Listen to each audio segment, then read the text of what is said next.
Eh, Bu Rina, karena Ibu posisinya sebagai Ya, host, tolong di-record ya. Kalau enggak, serahkan ke saya record. Kalau kecuali laptop Ibu bisa recording. saya moderator, Pak. Ya, cuma di Zoom ini saya sebagai host, coba jadikan saya boleh? Hostnya kembalikan ke saya boleh? Oke. Yang apa namanya siapa ya? More, coba di partisipan, klik more. Bentar ya. Bentar, Pak ya. Bentar. Bapak belum ini ya, belum sebagai ini. Belum. Oh,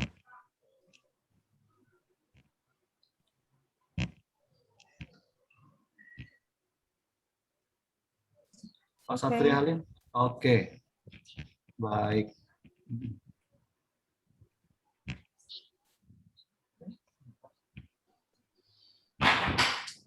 Pak Satria ada bantu record juga ya?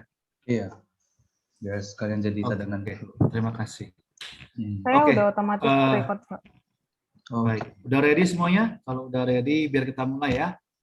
Di layar saya melihat ada Ibu Cahyani Monalista Hareva, ada account dari SMP Swasta Metrewira, ada Bapak Satria Harim, Ibu Karna Lubis. Oke, kalau kita ada lanjut. Oke, ready? Ready. Oke, kita mulai ya. Ibu Cahyani, apakah terdengar jelas suara kami, Bu?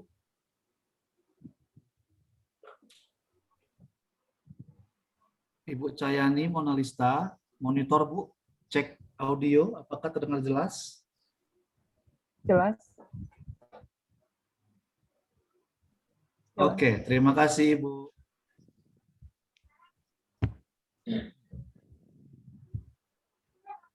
Selamat sore teman-teman semuanya. Berbahagia sekali kita dapat berkumpul di ruangan Zoom virtual webinar ini.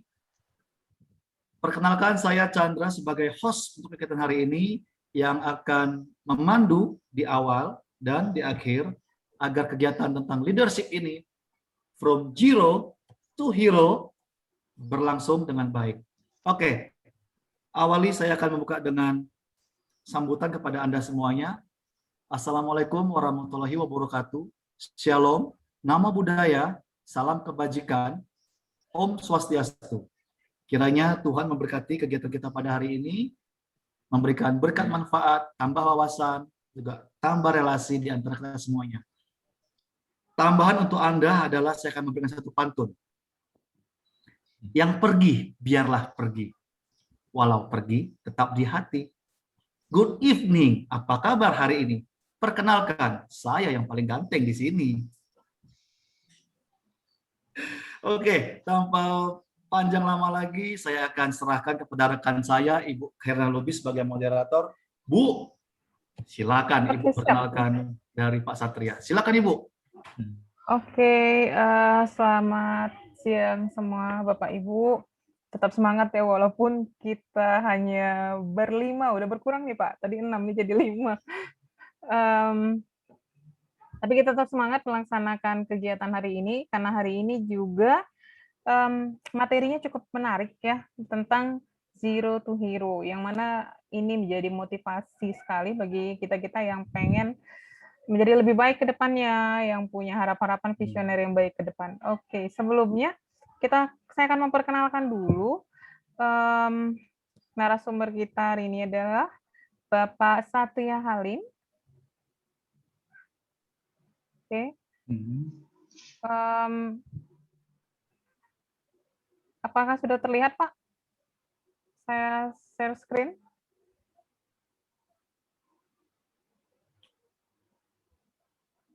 Yang share screen belum. Belum. Oke, Pak Chan, tadi saya terlupa, saya buat Bapak host. Jadi saya kayaknya keluar ini. Bisa di ini kan, Pak? Oke, Bu. Sudah. Oke, sudah. Thank you. Nah, saya coba share screen.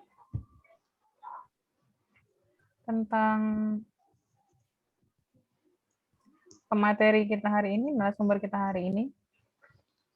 Sudah terlihat, Bapak ya? Oke. Hari ini menjadi narasumber kita adalah Bapak Satria Halim. Panggilannya Bapak Sat. Tinggal alamatnya di Villa Gading Mas 1, Blok 1, nomor 6, Medan. Sarjana Teknik Arsitektur dari USU ya, Pak? Alumni USU ya, Pak Satria? Oke. Nah, Pak Satria ini memiliki karya yang luar biasa sekali. Sudah mengeluarkan jurnal penelitian, Facilities Arrangement of Tourism are in Lumban, Suhi Village. Itu, ya benar ya Pak. Itu di tahun berapa Pak?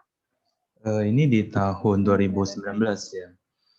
2019 ya. Ini sangat sangat amazed banget karena Pak Chan ini sudah mengeluarkan 2 jurnal penelitian. Nah, kali ini Pak Chan akan memberikan tips-tips gimana memotivasi kita untuk menjadi pribadi yang sukses from hero to zero, maaf.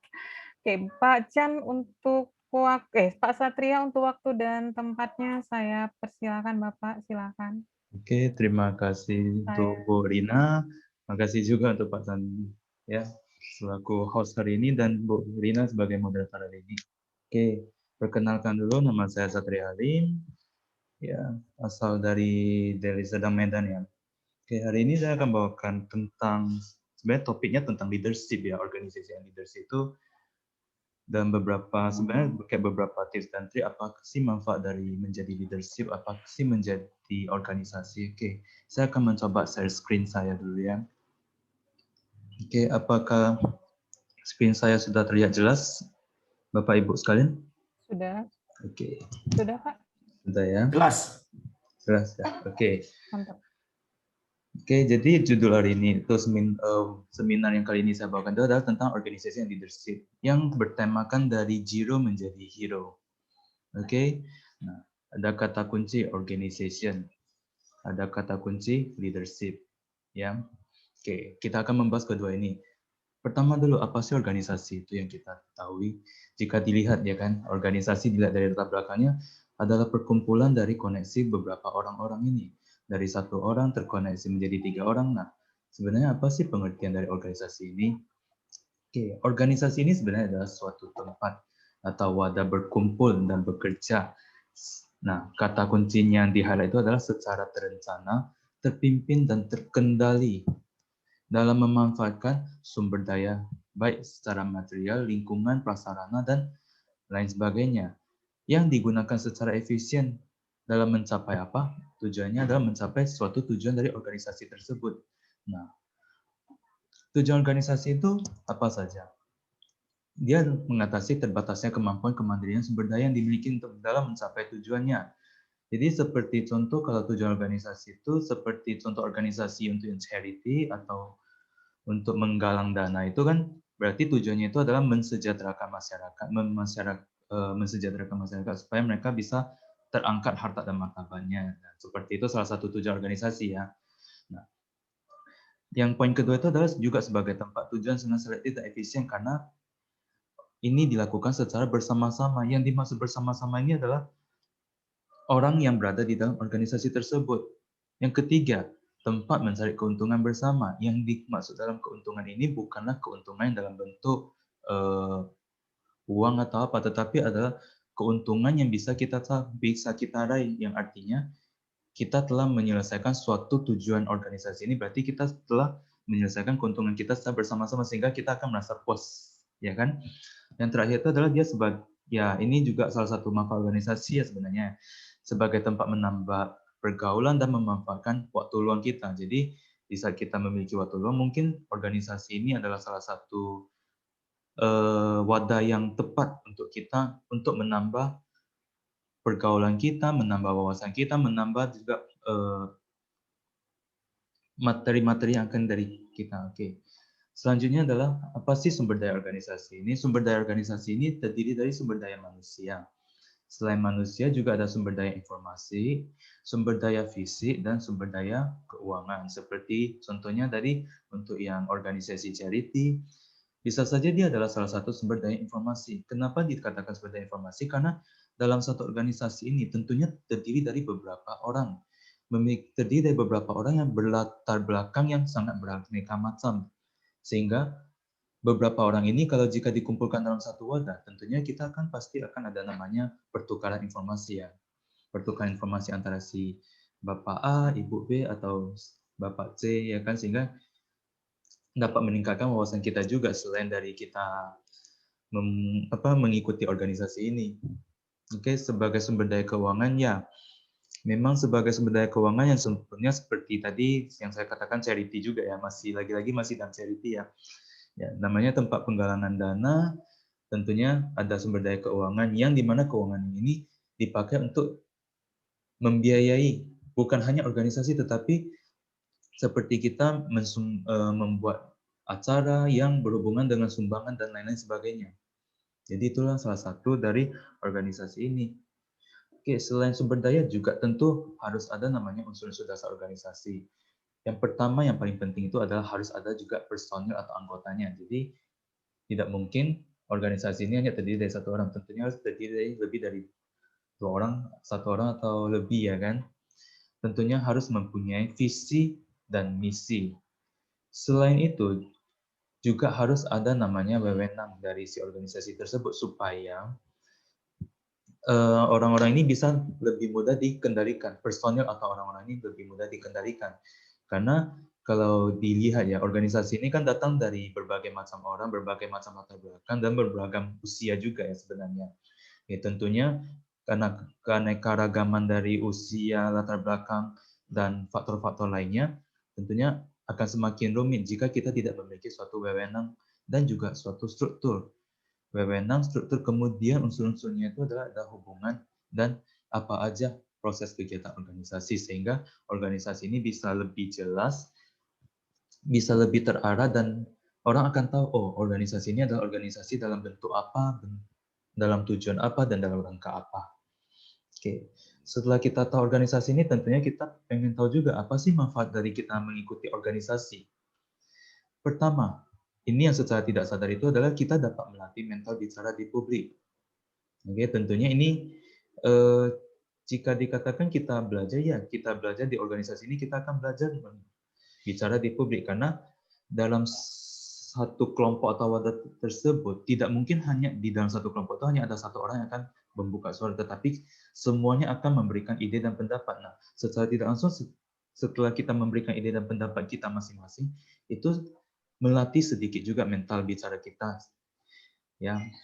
Yang kedua, tentunya kita akan lebih mudah memecahkan masalah. Karena setiap organisasi ini tentu pasti ada namanya adalah problem atau suatu masalah, sehingga dibutuhkanlah suatu problem solving. Oke, karena kita akan dilatih brainstorming untuk memecahkan masalah ini dan masalah itu. Tidak mungkin suatu organisasi itu tetap mulus-mulus saja ya. Oke. Ketiga, juga melatih leadership kita. Nah, ini yang akan nanti kita bahas. Yang keempat juga, ya ini tujuan utama sebenarnya kebanyakan orang itu mengikuti organisasi ini adalah untuk memperluas pergaulan. Kenapa saya katakan memperluas pergaulan? Karena kebanyakan orang ini mencari relasi, apalagi di masa-masa sekarang relasi itu sangat penting ya. Karena ingat kembali, manusia itu adalah makhluk sosial yang tidak terlepas dari kehidupan sosial, yang salah satunya pergaulan. Selain itu juga meningkatkan wawasan dan pengetahuan. Yang ini secara tidak langsung ini kita akan belajar sendiri setelah kita nanti tentunya masuk ke organisasi dan terjun ke dalam masyarakat. Dan juga membentuk karakteristik seseorang. Kenapa bisa dikatakan membentuk karakteristik seseorang? Karena di dalam organisasi ini namanya adalah perkumpulan. Tidak semua dari kita ini memiliki satu pemikiran yang sama. Pemikiran-pemikiran berbeda inilah yang mengasah seseorang ini untuk berpikir lagi, berpikir lebih jauh dan lebih terarah. Jadi orang itu akan berpikir, oh kenapa pendapat saya tidak disetujui, pendapat saya disetujui, dan sebagainya. Jadi secara tidak langsung kita sendiri itu akan belajar ya kan. Belajar, oh ternyata saya harusnya seperti ini, oh saya seharusnya seperti itu. Karena hidup ini memang dari awal kita hidup sampai kita dipanggil Tuhan, ini kita akan tetap belajar. Jadi tidak mungkin kita tidak belajar ya. Oke. Selanjutnya ini ya mampu dalam mengatur waktu dengan baik. Jika kita sudah mengikuti organisasi, tentunya kita akan ada namanya suatu rapat. Jika sudah ditentukan waktu rapat, kita mau tidak mau, kita juga akan mampu mengatur waktu kita dengan baik. Karena jika kita telat, kita akan malu sendiri. Tapi ya ini balik lagi ke masing-masing orang, ya. Dan juga terakhir itu adalah dia sebagai ajang pembelajaran kerja yang sebenarnya. Jadi secara tidak langsung kalau kita masuk ke organisasi ini, ya secara tidak langsung kita juga bekerja di dalam organisasi. Dan organisasi ini bukan hanya sebuah kumpulan yang untuk dipakai dalam waktu luang, tetapi dalam perusahaan-perusahaan besar pun, ataupun nanti dalam dunia pendidikan, mau dalam dunia yang lainnya pun, ini juga adalah suatu ajang pembelajaran bagi kita dan sebagai kerja yang sebenarnya. Oke. Dan inilah faktor-faktor yang menentukan kesuksesannya. Harus ada leadership, ada command, perintah, control, dan sebuah manajemen. Sehingga keempat ini dia saling berhubungan satu sama lainnya. Tanpa salah satu dari ini, kemungkinan besar organisasi ini tidak akan berjalan dengan sempurna. Ya. Oke. Yang paling krusial itu adalah di bagian leadership. Oke, kita coba lihat. Sebenarnya leadership itu apa sih? Nah, jika kita lihat leadership itu, kalau dilihat secara gambar ini ada beberapa bolam lampu, dan di mana hanya ada satu lampu yang terhidup secara terang, ya kan? Nah, jadi sebenarnya gambaran leadership itu dia sebenarnya ada seseorang, seseorang yang dapat mampu memperform atau menampilkan suatu aksi dalam mengatur atau memimpin suatu jalannya organisasi. Dan leadership itu, jadi yang dikatakan sebagai sebuah leader, itu dia mampu menggerakkan menggerakkan orang-orang yang berada di sekitarnya. Apakah dia mengarah ke arah positif atau mengarah ke arah negatif?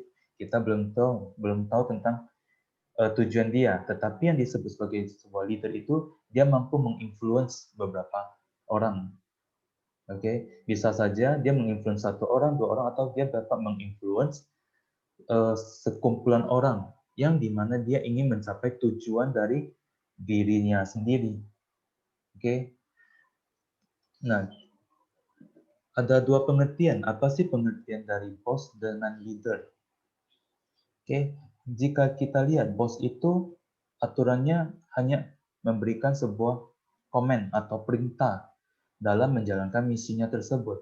Sedangkan seorang leader, dia akan bekerja bersama dengan anggotanya, dalam menjalankan suatu misi. Jadi ini adalah perbedaan antara seorang bos dengan seorang leader. Apakah nanti ke depannya kita ingin menjadi seorang bos atau menjadi seorang leader?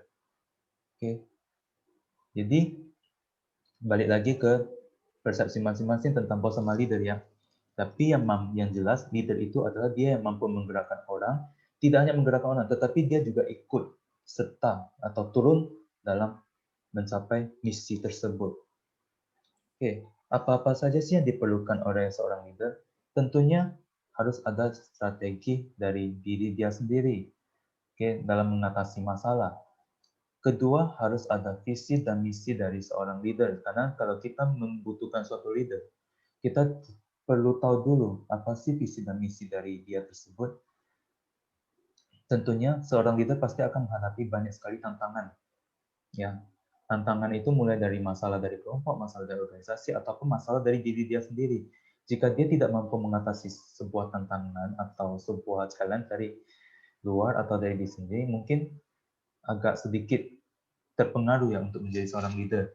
Tentunya dia harus sebagai salah satu orang yang dapat memotivasi dan juga sekaligus memberi inspirasi bagi masyarakat luas. Ya tentunya kan tadi sudah dikatakan leader itu seperti seorang influencer ya. Jadi sebenarnya apa sih definisi dari seorang leader itu? Pertama, leader itu seorang inovator. Dia yang memberikan suatu gambaran, oh, kedepannya misalnya ada suatu organisasi ini sudah buntu dalam hal memberikan ide. Jadi salah satu leader ini itu akan keluar jika dia memiliki ide dan dia berani mengungkapkan ke publik. Makanya dikatakan leader itu sebagai seorang inovator. Yang pertama. Yang kedua, leader itu adalah seorang coach. Oke, karena dia yang mampu mengatasi dan juga mampu memberikan solusi dalam setiap permasalahan yang ada. Yang ketiga, dia adalah seorang communicator yang artinya dia dapat memberikan penjelasan yang lebih rinci, lengkap dan jelas yang tidak yang bukan penjelasan yang basa-basi ya. Kemudian leader itu juga adalah seorang problem solver yang artinya di saat suatu organisasi atau suatu perkumpulan ini sudah dalam masalah yang serius, dia juga akan mampu mengatasi masalah tersebut. Jadi secara apa? Secara berdiskusi. Oke, kemudian leader itu mampu memanage waktunya sendiri. Oke, kapan dia akan dibutuhkan, kapan dia tidak akan dibutuhkan, kapan dia dapat mengatur rapat, kapan dia akan memanage kehidupan pribadi dengan kehidupan organisasi maupun kehidupan kerjanya. Oke. Dan leader juga itulah adalah orang yang memanage goal-nya sendiri. Yang dalam arti dia sudah mempunyai visi dan misi yang kedepannya. Apakah dia ingin lebih bagus atau dia ingin lebih kuat lagi dalam menjalankan organisasi tersebut. Ataupun di sini kontak leaders itu tidak hanya dalam organisasi, bisa saja dalam dunia kerja, dunia pendidikan dan sebagainya. Dan juga dia adalah salah satu yang membuat keputusan. Nah, tentunya seorang leader ini harus mempunyai suatu pemikiran di mana dia adalah seorang pemberi keputusan. Tentunya dia juga harus memiliki pemikiran jangka panjang dan juga jangka pendek dan beberapa pertimbangan. Nah, sebelum menjadi seorang leader, tentunya apa sih yang harus dipersiapkan? Pertama adalah emosi. Oke, di sini dikatakan emotions are contagious. Kenapa? Karena ingat, emosi ini sangat cepat menyurut. Ya, menyurut itu dalam arti jika kita sedang kacau ataupun sedang sedih ataupun sedang emosional, mungkin saja hal yang lain itu akan berantakan. Ataupun nanti lingkungan di sekitar kita atau environment atau person yang berada di sekitar kita itu akan terpengaruh. Kadang kalau kita bad mood, segala sesuatu yang kita kerjakan pasti akan jelek. Nah, inilah yang harus dipersiapkan pertama kali, yaitu kita harus lebih aware, self-awareness dulu. Kedua, kita harus sebagai seorang leader, tentunya harus mendisiplinkan diri kita dulu sebelum kita harus mendisiplinkan orang lain. Karena seorang leader itu adalah salah satu pemberi contoh ya, pemberi contoh untuk beberapa anggotanya.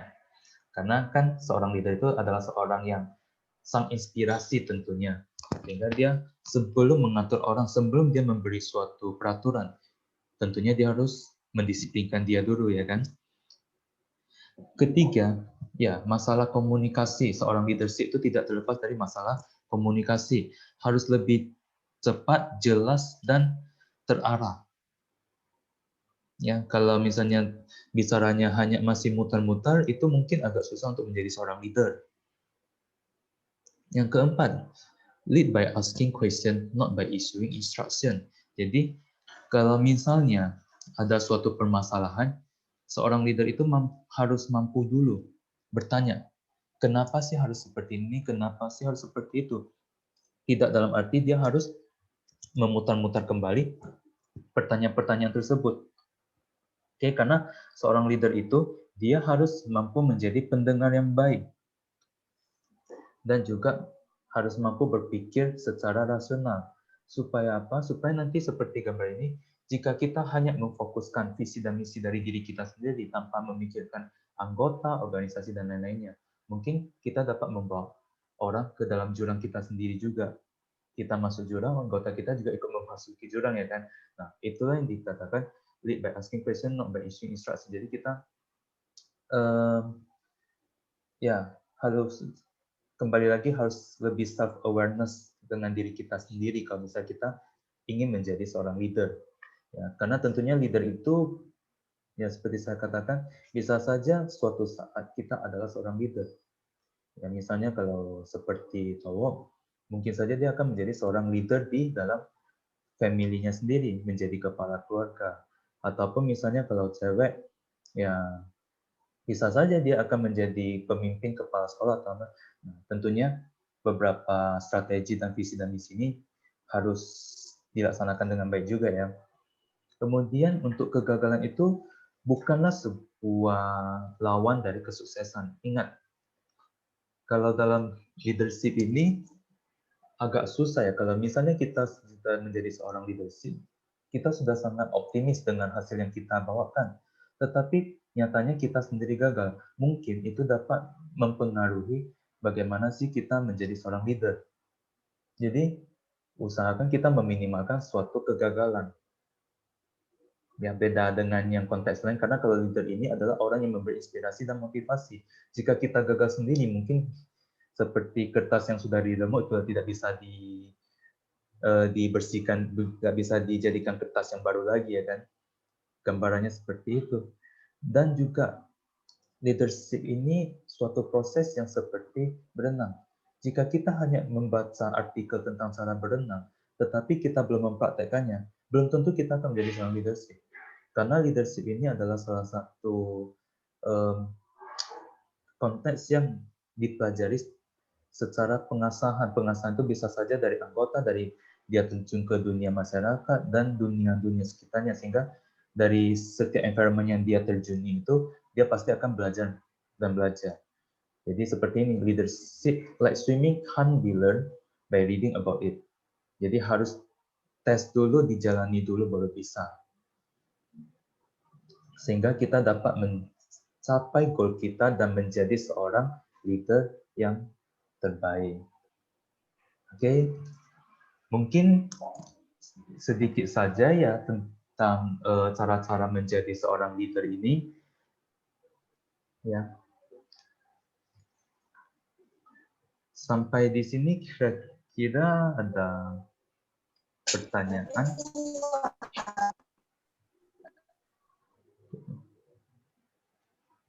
Karena ya. Bagaimana Pak Satria? Apakah pemaparannya sudah selesai? Ini pemaparan untuk organization dan leadership ini sudah selesai mungkin. Mana tahu ada peserta yang pengen mendiskusikan tentang konteks ini.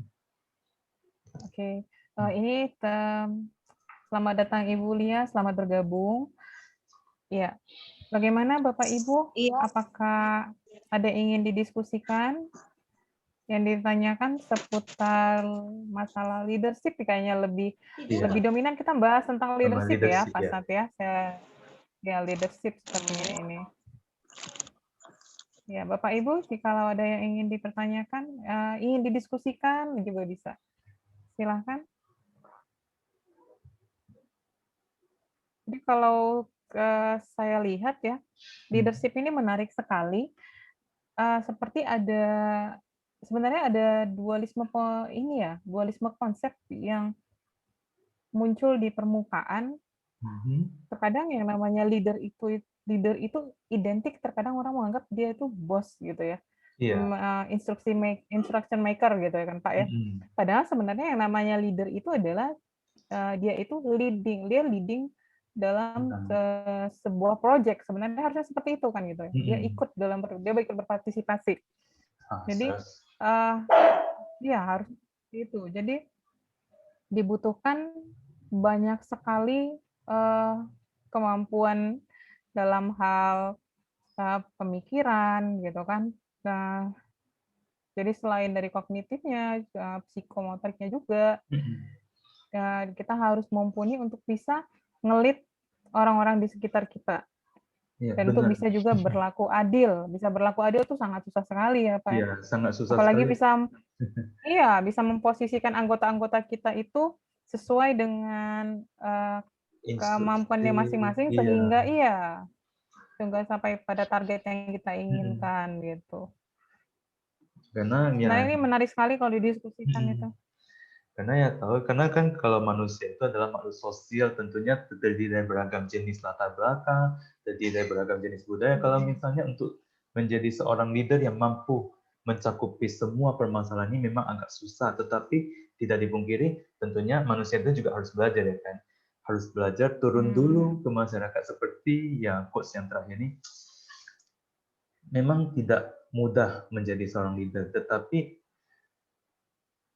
tidak salahnya juga kita belajar menjadi seorang leader supaya tentunya kita dapat self evaluate kita lebih bagus ya kan, mengevaluasi diri kita, dan tentunya kita mampu lebih mandiri. Karena seperti pendidik juga sebenarnya adalah seorang leader dalam kelas, ya kan? Seorang guru juga seorang motivator sebenarnya, motivator atau inspirasi untuk seorang muridnya. Jadi untuk jiwa-jiwa leader ini juga tidak harus dipelajari secara teori, tetapi dalam sistem pengajaran kita sendiri pun kita sudah menentukan leadership kita masing-masing, seperti kita menentukan goal dalam pengajaran kita, apa sih yang target kita terhadap murid ini, bagaimana cara kita memimpin dan juga mengorganisasi suatu kelas, itu juga salah satu pelajaran dari leadership ya kan. Jadi belajar dari leadership ini sangat luas. Mau dia dari masyarakat, dari dunia pendidikan pun udah banyak ya kan yang sudah kita pelajari. Cuma masalahnya adalah bagaimana kita meningkatkan diri kita, mutu kita, dan kualitas kita supaya kita lebih baik ke depannya. Karena ya manusia ini hidupnya itu tetap belajar dan belajar. Jika kita tidak belajar pun itu akan menyulitkan kita sendiri, karena kita manusia sendiri juga dihadapkan dengan seperti salah satu contoh adalah kebutuhan teknologi ya kan. Jika kita tidak belajar tentang teknologi, mungkin kita tidak akan bisa mampu menyesuaikan diri dengan masa saat ini ataupun masa yang akan datang. Ya, benar. Oke, gimana dengan Bu Lia Era? Ini baru bergabung ya sama Ibu Siti Marlina. Kira-kira ada yang mau kita diskusikan Ibu gitu. Kira-kira masukannya, pengalamannya gitu. Atau Pak Chan nih, Pak Chan ini selalu memeriahkan suasana nih kayaknya. Oke, terima kasih Bu. Iya Ibu, terima kasih. Ibu Lia silakan. Boleh ya, mau bertanya nih Pak. Ini yang materinya Pak siapa ya? Pak Satria Halim ya? Pak Satria, iya benar Pak Satria. Oke. Ada yang mau tanyakan Pak Satria. Leadership ini kan apa ya? Sesuatu hal yang kalau menurut saya gitu ya. Apa ya? Konsep yang kadang kita harus learning by doing gitu ya. Iya, learning by doing. Sambil melakukan gitu ya kan. Kemudian yang ya itu memang untuk kita pribadi lah khususnya. Ya, yang saya rasakan gini Pak, saya sering ya menemukan pemimpin yang dia lebih banyak ngebosi ya dibandingkan dia yang memang berdampingan dengan kita, saling kerjasama gitu. Jadi gimana ya Pak cara menanggapi atau gimana sikap kita, misalkan kita dipimpin oleh seorang pemimpin yang dia lebih banyak ngebosi gitu. Kalau kita sedikit misalkan kita mau bergerak misalnya seperti apa gitu, tapi ketika kita mau bergerak gitu, tapi terkadang beliau tidak mendukung, alasannya mungkin melampaui dia atau dan sebagainya gitu. Padahal sebelumnya udah didiskusikan nih misalnya gitu, udah diskusikan, tetapi belum ada jalan keluarnya gitu. Nah itu seperti apa ya Pak cara kita ya sebagai mungkin bawahannya untuk menangani ya, bukan menangani bahasanya apa sih? Menyikapi hal seperti itu ya Pak gitu. Dan ini mungkin proses juga untuk saya pribadi mungkin ke depannya nanti juga gitu. Terima kasih Pak Satria Halim. Ya, silakan Pak Satria mau langsung dijawab kira-kira. Untuk seperti masalah Bu Lia kan sepertinya ini memang masalah umum ya.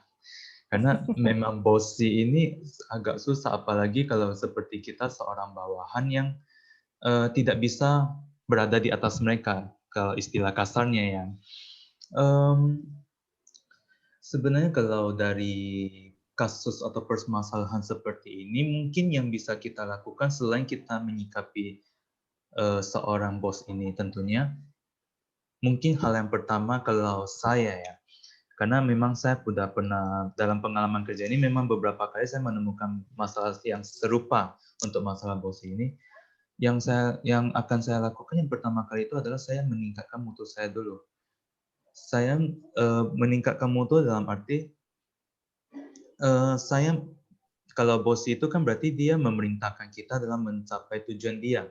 Oke, saya lakukan dulu tujuan dia. Meskipun kadang menyelesaikan tujuan dari si bos ini tentunya tidak mudah. Saya akan menyelesaikan tersebut dan juga selain itu, kalau dari saya sendiri lebih bagus kita mengajak dulu sekeliling kita. Seperti bagaimana kita karena tentunya kan kita kalau secara kolega itu kan pasti ada kolega-kolega dulu juga ya kan. Ini bukan dalam arti kita ingin kudeta ya, bukan seperti dalam hal kudeta, tapi bagaimana cara kita menjadi seorang leader di dalam kolega itu sendiri. Jika kita sudah berhasil mengajak dan membujuk ini kolega-kolega tersebut, bukan hanya secara omongan belaka, tetapi secara pembuktian, secara fisik, mungkin saja suatu saat bos ini akan tergoyah dengan sendirinya dan dia akan sadar dan belajar. Oh, ternyata selama ini yang saya laksanakan itu ternyata memang agak parah atau seperti ini, karena terkadang kalau tidak ada satu penggerak, ya penggerak itu bukan dalam arti 1:1000 ya, tetapi 1000 dibandingkan dengan 1, yang dalam arti seperti kasus, misalnya saya adalah bawahannya, saya mencoba dulu mengajak atau meningkatkan mutu dan juga kolaborasi dengan beberapa orang-orang. Jadi dalam mencapai tujuan dari contohnya dari perusahaan ini yang di-lead oleh si bos ini, nah saya menggerakkan mereka dulu. Dan ternyata setelah ini berhasil, mungkin saja si bos ini kalau sudah nampak hasilnya, dia pasti akan tergoyah. Jadi mungkin dari saya sih seperti itu. Jadi bagaimana kita meningkatkan mutu kita dulu dan kita mengajak orang di sekitarnya sebagai seorang leader dari diri sendiri. Meskipun sebenarnya leadernya itu adalah di bos. Tetapi tidak ada salahnya kalau kita memiliki salah satu jiwa leadership dulu ya kan. Sehingga nanti orang berpikir, oh ya seharusnya seperti ini. Jadi bagaimana kita menginfluence mereka, membuat mereka lebih berpikir secara rasional dan nyata. Karena kadang ya perintah dari bos ini kan memang beraneka macam ya. Bisa saja itu menguntungkan kita, bisa saja merugikan kita. Mungkin yang bisa kita ambil adalah hal sisi positifnya aja ketimbang sisi negatifnya. Tapi kalau sisi negatifnya udah lebih banyak daripada sisi positif, berarti memang udah ada yang salah dengan itu. Nah, itulah tentunya perlu seorang leader. Mungkin gitu sih, karena memang saya sendiri juga sering ya. Oke, mungkin itu aja Bu Lia. Kira-kira gimana? Iya, terima kasih Pak Satria. Iya, sebenarnya itu tadi kan Pak, apa ya? Kita sih ingin menunjukkan misalkan meningkatkan kualitas kita, tetapi malah sebaliknya Pak. Jadi ketika kita meningkatkan kompetensi kita dan malah justru kita sebaliknya perlakuan beliau, artinya tidak menyukai kita melebihi beliau. Nah itu yang terkadang kita kenapa ya gitu. Nah yang di situ ya, jadi seakan-akan memendam ya lebih kepada sikap itu menekan bawahannya gitu dibandingkan dia bisa bersama-sama misalnya dekat dengan kita gitu ya. Nah, mungkin seperti itu gitu ya. Tapi ini pengalaman saya beberapa tahun yang lalu ya gitu. Bukan dengan kepemimpinan yang sekarang gitu ya, tapi ada beberapa tahun yang lalu yang dengan beberapa sosok seperti itu rasa-rasa itu masih ada membekas gitu. Rasa tekanan-tekanan yang diberikan oleh pimpinan itu dan ketika itu dibawa misalkan ketika dia di tempat yang baru itu juga teman-teman yang lain juga merasakan hal yang sama dengan yang saya ketika dipimpin oleh beliau gitu. Jadi artinya mau minta solusi ya bagaimana untuk teman-teman yang mungkin yang di bawah pimpinan beliau sekarang atau bagaimana yang harus mereka hadapi, karena ya ketika mereka maju gitu ya meningkatkan kompetensi mereka bersama-sama yuk kita ini kerjasama untuk pendidikan ini lebih baik ya, tetapi nyatanya malah justru semakin kita semakin dipendem gitu bahasanya, tidak boleh keluar dari permukaan. Mungkin seperti itu Pak Satria Halim. Iya. Oh. Mungkin bisa sedikit sharing ya, pengalaman juga nih kita sharing-sharing ya kan Pak ya. Kadang susahnya ini ya karena kita berada di bawahannya. Sebenarnya kata bawahan ini memang secara kasarnya ini seperti kita pembantu kalau dalam istilah saya ya. Memang susah sih, makanya kalau untuk masalah bos sih ya. Karena kalau kita Oke, Pak Chan. Saya punya saran ini untuk Ibu Lia sama Pak Satria untuk menengahi kayak mana mensikapi pimpinan kita yang bersikap bosi. Kebetulan saya kalau di hari libur itu Bu, saya buka jasa santet sama pelet. Ibu kirim gambarnya aja. Aduh Pak Chan, ya ampun. jangan ya Pak Chan. Bercanda. Sebenarnya seperti ini. Namanya juga kita bekerja ya. Kita kan ada namanya teamwork di sana. Alangkah baiknya sama-sama mengetahui common goals-nya dulu. Tujuan bersamanya dulu. Common goals-nya. Kita ketahui bersama dulu.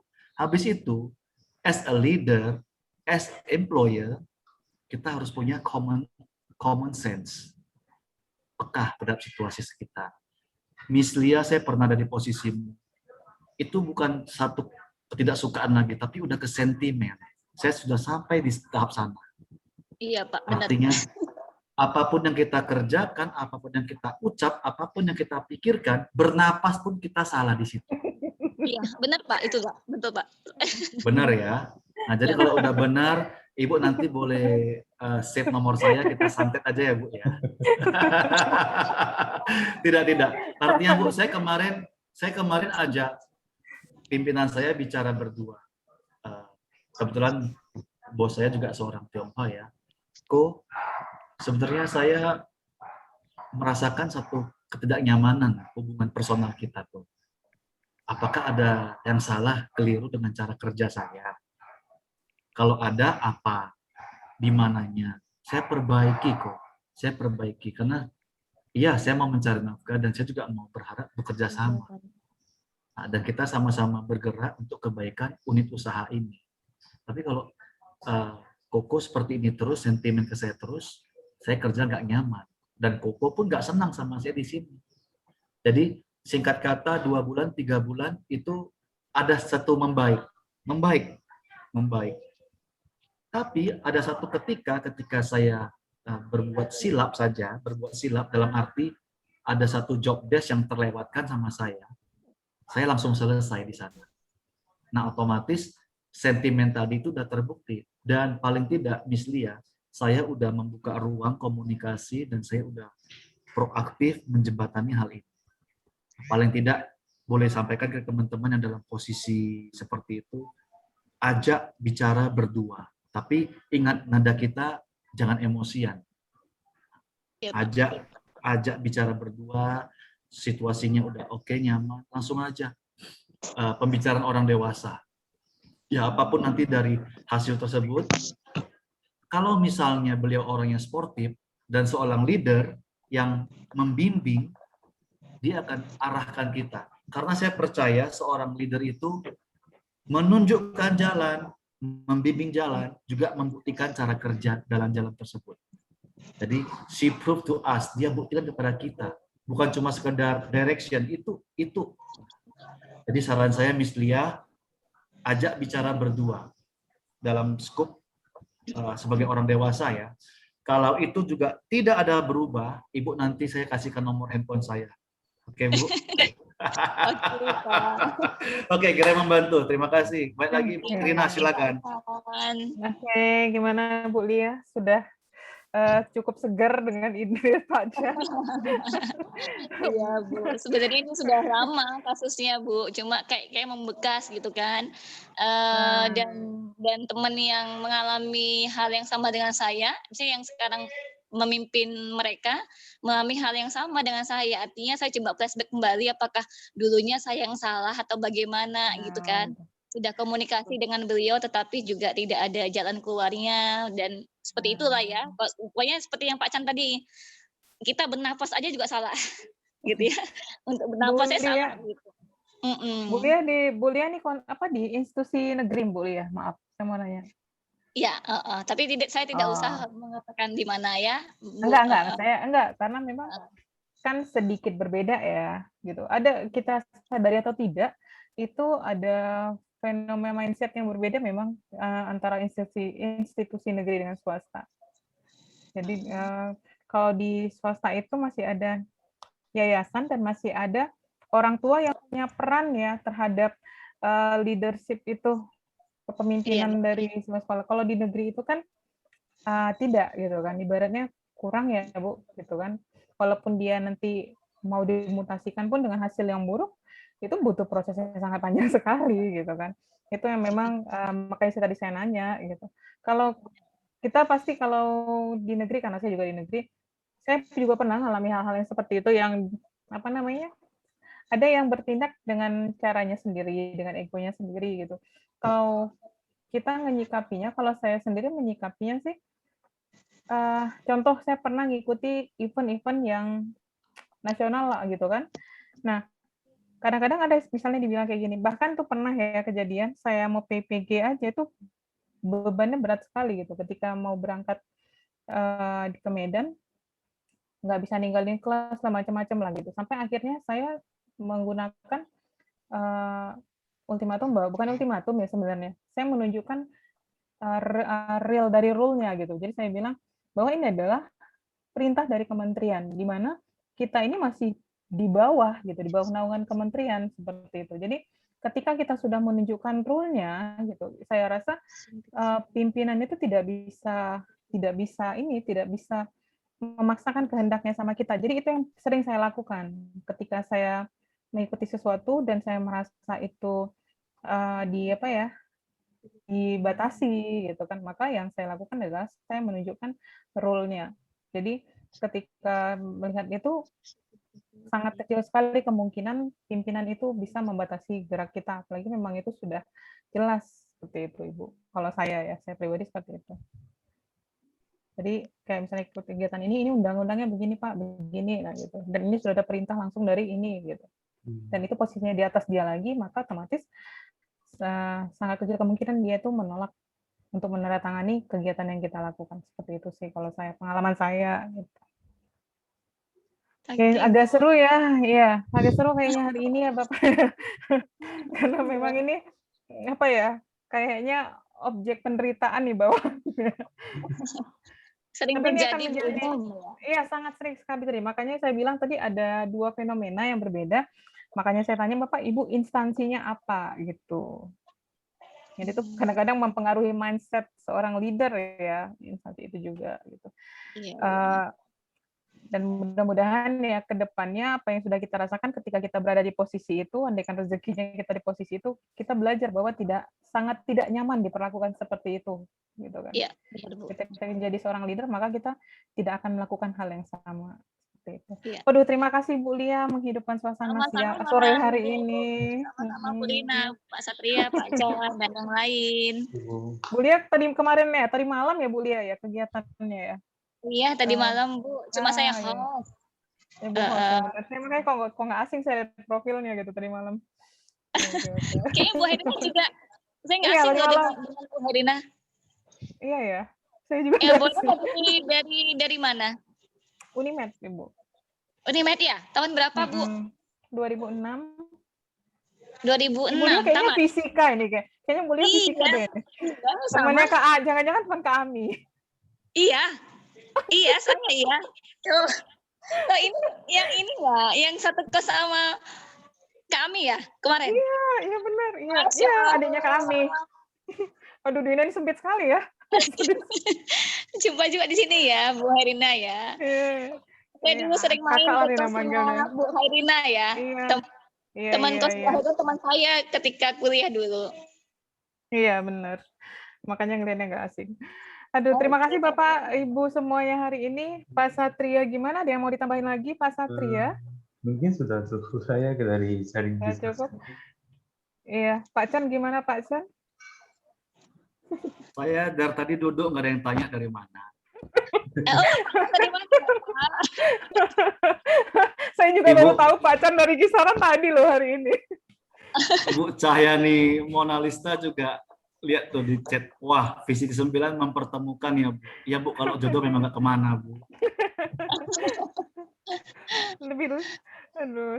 Saya baru tahunya Pak Chan aja tuh tadi, padahal kita udah tim dari kemarin ya Pak Chan. Saya baru tahu Iya. satu kota gitu. Satu kota, satu organisasi. Ya ampun, kasihan Saya banget kira gitu. Pak Chan itu, saya kira Pak Chan sama dengan Pak Chandra yang dari SMA Pak Chandra Kusuma ya, teman saya di IG. Beda.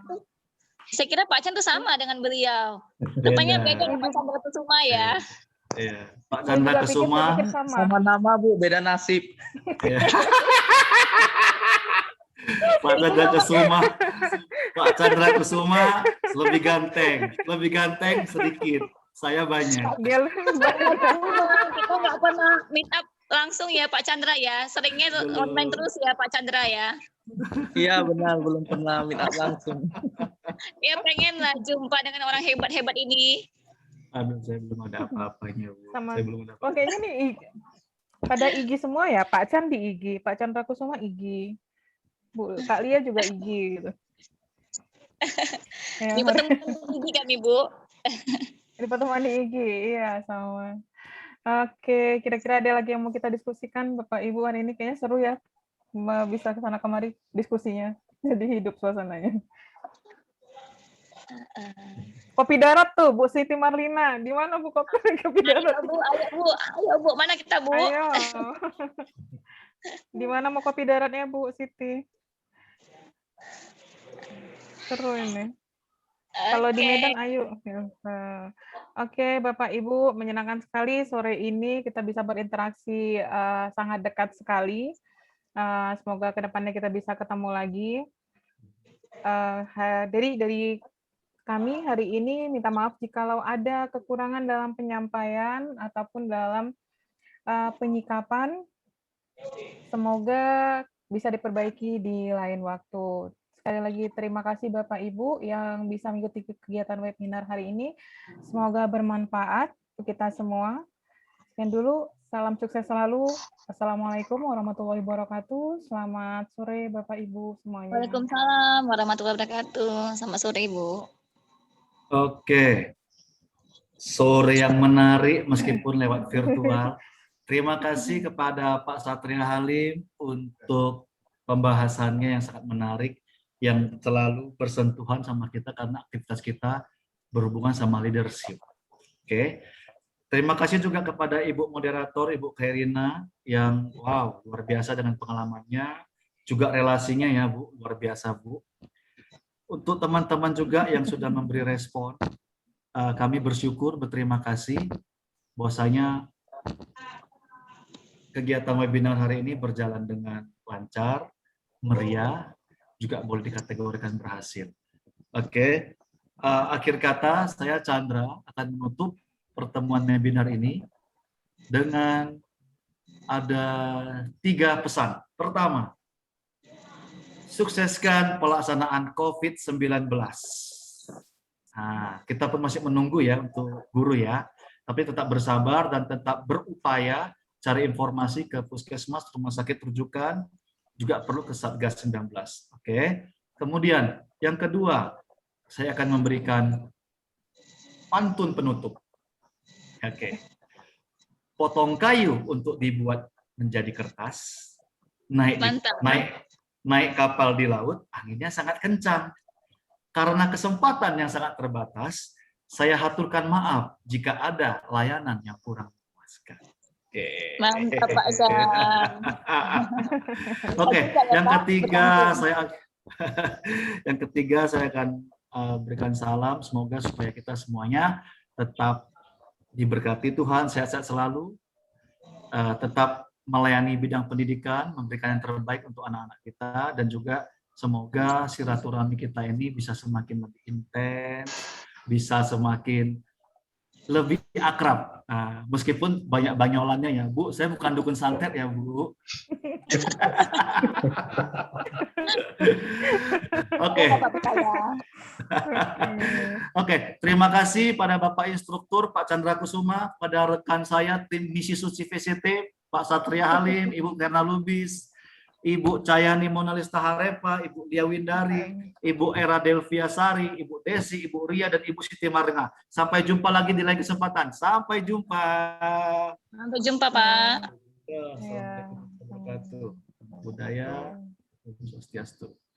Saya akan tutup Zoom ini.